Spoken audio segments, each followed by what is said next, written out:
Hello, my witches, heathens, and ghouls. Back to my channel, A Weird Witch. Hi, how are ya? If you're new here, also, hi, how are ya? It's always nice to see new people, greet new people to this channel. So, how have y'all been? No real updates besides my hair. Isn't it wonderful? It looks so adorable. I love it. Absolutely love it to death. That's the only update I have for y'all, so what are we going to be talking about today? The most controversial, probably not the most controversial thing on the internet, but definitely a controversial topic on the internet, of the witch community internet, whatever you want to call it. And you can tell by the title, are there rules in witchcraft? And we're going to be deep diving into sort of different not cultures, but like different witch communities that possibly, they have rules. But I guess the main question that's proposed a lot, or not even proposed a lot, but there's a lot of people who proclaim there are no rules in witchcraft. And I just realized I'm not wearing my rings. I'm going to put my rings on right now. I'm not redoing all of that. I'm just going to go with the fucking flow. But what exactly does this mean, there are no rules in witchcraft? We'll be talking a little bit about that. We're also going to be, like I said, talking about some rules in like some witchcraft traditions. This is not an exhaustive list by any means. And I am not an expert. I'm going to repeat that. I am not an expert in this at all. I know a little bit about some of the traditions. I'm like a jack of all trades. I know a little bit about everything, but I'm not a complete master in one particular area. So, but yeah. And also, some traditions kind of do tie into one another. I have never been initiated into any tradition, any coven, none of that. I really don't even really have like a label. Well, I do have a label I put on myself, but still, I've never been in a group to fully learn about like their traditions and stuff. So, not an expert, never been initiated into a tradition. This is only what I have observed through the internet and through what I can see on the surface level of a lot of traditions, or what people show on the internet of some traditions. So this is not an exhaustive list, surface level stuff, and we're going to be talking about some rules in different traditions. So hope y'all like this video. Let's get into it. So the first sort of thing that we're going to get into, I've kind of like mashed together a little bit, but we'll go individually on these first three that I have mashed together. So the first three I have is modern, new age, and eclectic witchcraft. So modern, a lot, and I have definitely experienced this in Facebook witchcraft groups a lot. And I mean, it just seems like every single witchcraft group I got into on Facebook, they had this one freaking rule that was like, well, it's not a rule, but everyone in the group, and I have been one to perpetuate this rule before, and now I kind of don't really believe in it. And it's the whole intention is everything. Your intention is all you need to do spell work. All you need is your thoughts and feelings. It now bothers my soul now when I hear that.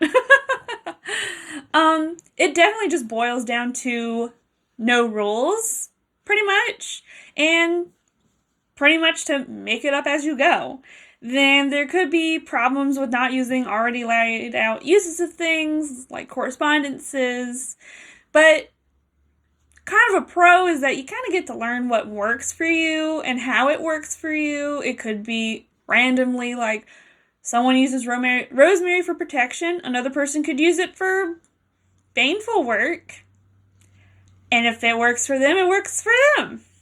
So, second one, definitely New Age. New Age. And a lot of New Age people I see go all about love and light only. And this is in parentheses, quotation marks, only.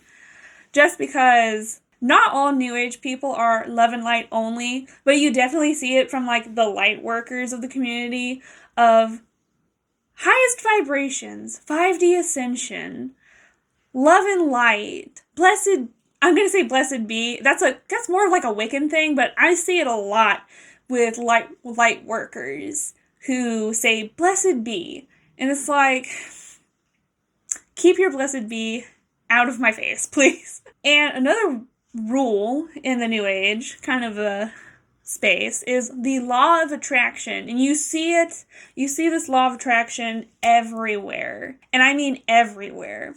So I pulled a quote from Wikipedia I'm gonna read. So the law of attraction is the new thought spiritual belief that positive or negative thoughts bring positive or negative experiences into a person's life. The belief is based on the idea that people and their thoughts are made from pure energy, and that like energy can attract like energy, thereby allowing people to improve their health, wealth, or personal relationships.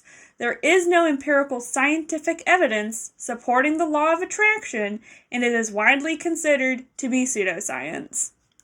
And I've seen people talking about, oh, that's not what like the actual law of attraction is about, and I'm like, okay, well, tell me what it actually is. I've been able to find a different version of law of attraction than this version that I see everywhere perpetuated online in the witch communities. So let me know what other version of law of attraction there is, because this seems kind of negative, you know? Like, especially with people with like really horrible anxiety, with intrusive thoughts, depression, mental illness. I definitely in the past have had depression. I still suffer from like really bad anxiety, and I have intrusive thoughts.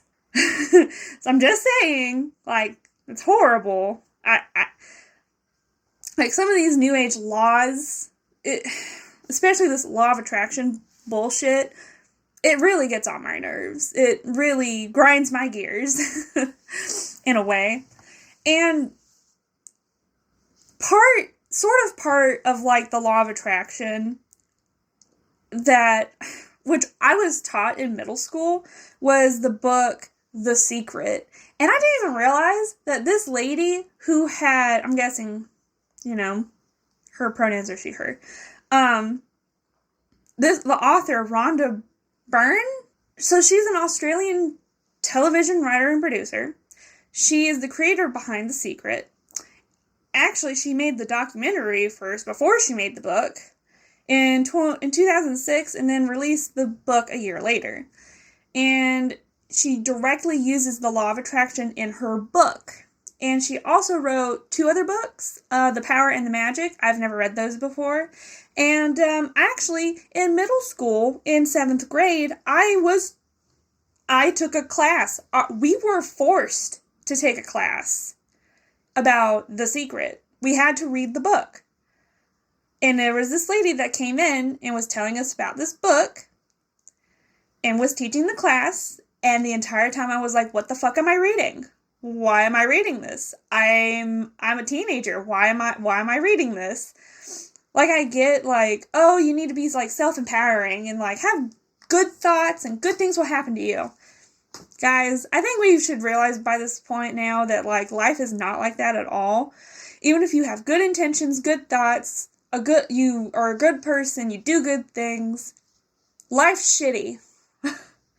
Bad things happen to good people, good things happen to bad people. It's just how life works. And that's why we have magic, to make our lives better, especially the downtrodden. On to Eclectic, and this kind of blends more into like the modern type. And I don't want to say basically, but basically, it's pick and choose kind of like what works for you as a person. You don't really have to follow a certain tradition. You can, and if you're not picking from closed traditions, which if you're picking from closed traditions, you technically aren't, because if they're closed, you can't get at that information unless you're invited or initiated into it, and even if you were, you probably aren't doing it right, so who's to say, you know? But anyway, it's also pretty much based more on your personal ethics and morals as well, like what you want to do and how to fit, and you're gonna like figure out this eclectic tradition for yourself.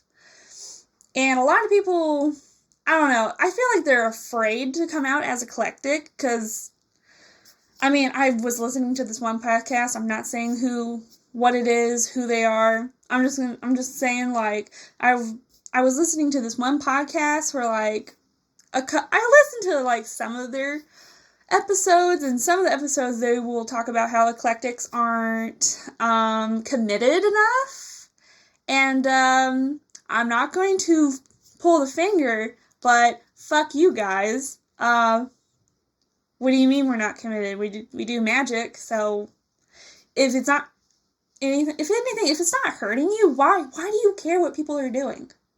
Why do you care that they're not part of a tradition or part of your tradition? Even though your tradition is actually technically eclectic, because you're pulling all this stuff from like different traditions, so. But yeah, eclectic is pretty much just like picking and choosing different things that actually work for you. And that kind of, I don't want to say goes into like chaos magic. And I'm not gonna be covering chaos magic because I have no idea about chaos magic. I really don't understand that practice in itself. But it just seems like a lot of chaos practitioners are kind of eclectic in my eyes, but I haven't fully researched into that, so we're gonna leave chaos magic over here on the shelf. We just put it on the shelf and leave it there.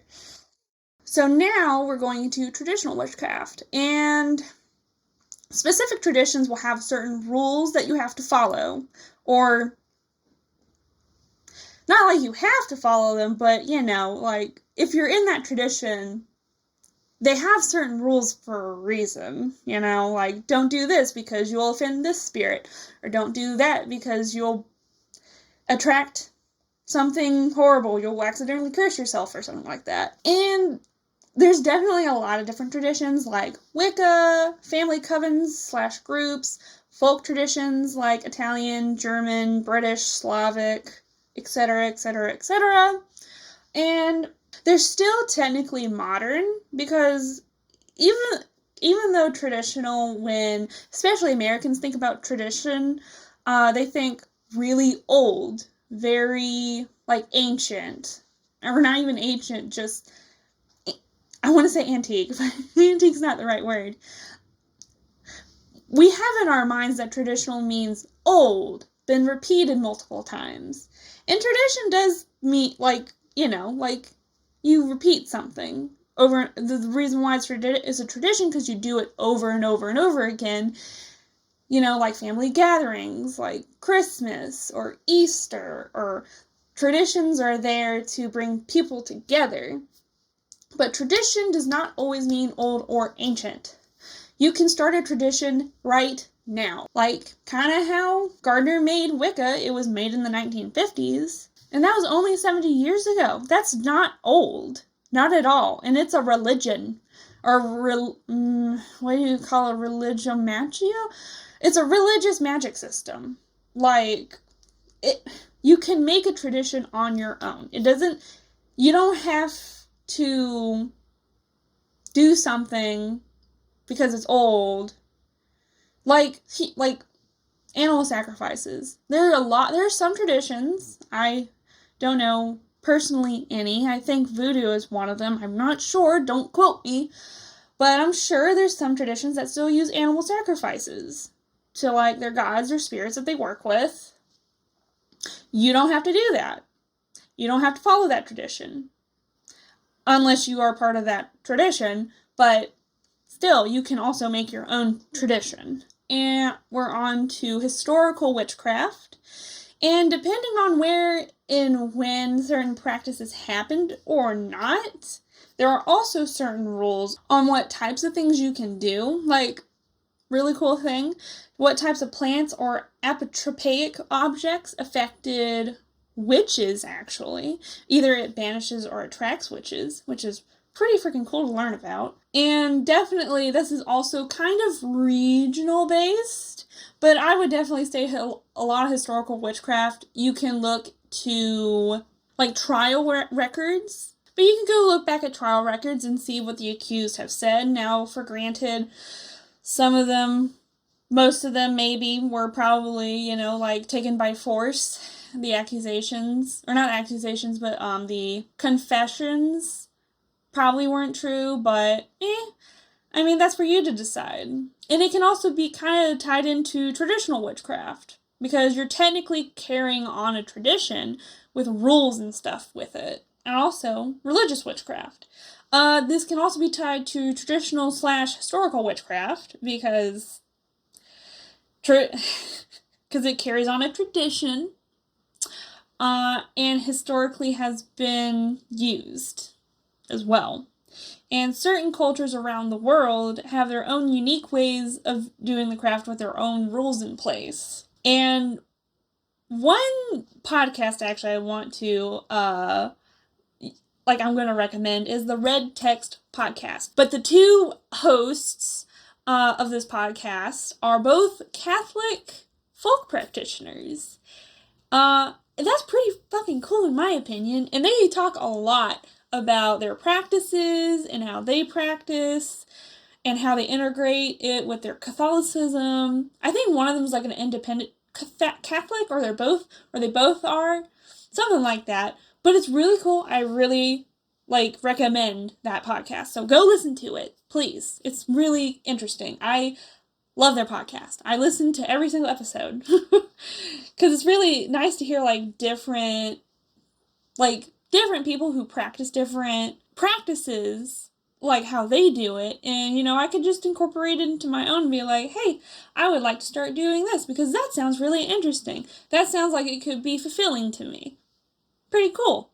So then we get to the end of, well, are there rules? Maybe. I have just, in the 10 years I've been doing witchcraft, pretty much, you don't have to follow rules. You can make your own rules. But if you're going to be working with spirits, you're going to be working with gods, you're going to be working with anything, plant allies, anything, other than your own energy, there are guidelines. Just because you don't want to follow the rules doesn't mean you're not going to get hurt. There are rules for a reason, and there are guidelines to things that you can do. You don't have to follow the guidelines, and you don't even have to follow the rules. But I won't guarantee you won't get hurt in the process. There's a reason why certain things are done a certain way. It's because they work. And if you find a way that you like and it works, cool, you found a new way for it to work. But if you do something and it doesn't work, or something happens and you realize that was a horrible decision that you did and that you made, then you know better now. I mean, hopefully you don't, do something and something bad happens. That would be horrible. But there's a reason why there are rules in place and why we follow them. So at the end of the day, depending on what tradition you follow, if any, rules can mean as much or as little as you want them to. And that's just my 2 cents on the topic. So if y'all would like to subscribe, and comment, let me know what y'all think about rules in witchcraft. Do you even believe that there are rules in witchcraft? Do you think you can, make up your own rules? Do whatever the fuck you want? You can curse that person over there and there are no repercussions for your actions. Which, actually I do have a video on that about my first and second hex I did on someone. that was a very interesting time in my life. And I share my experience of, I hexed someone and I had the repercussions of doing that. So if y'all would like to hear about that, go to that video, my first and second hex. Like, subscribe, and comment. I would like to hear back from y'all. So, yeah. Alright, and I hope y'all enjoyed the video today. And I will see y'all in the next video. Bye!